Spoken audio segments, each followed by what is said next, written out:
This is the HP Envy 17.3-inch laptop. It has the i7-1260p with Iris Xe graphics, an extremely large keyboard deck, and I even believe that this is a touchscreen display.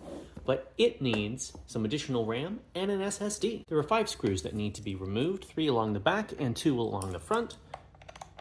We'll take that out right now. The others have already been removed. We will start on the hinge edge, gripping underneath and lifting up, and pulling the entire assembly off. Here we have our large 55.67 watt-hour battery.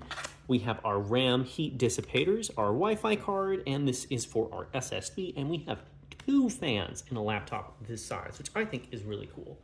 First, we will do the RAM. To take off this, we'll just pinch on both sides and lift up, and we are going to install these 2 16GB DDR4 sticks, bringing this laptop up to a 32GB capacity. And we will take our heat spreader for the RAM and slot that back in place. For our SSD, we'll remove this heat shroud to access the drive. While this is slotted for a full-size drive, I only have a half-size drive right now, but with this heat spreader, it is going to be more than sufficient. And we will just place this back in place.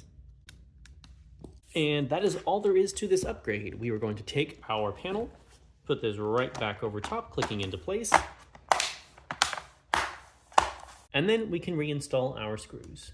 And that's all we need to do to upgrade this laptop to 32GB of RAM and a 256GB SSD. Now it's time for an OS and to get this back into service.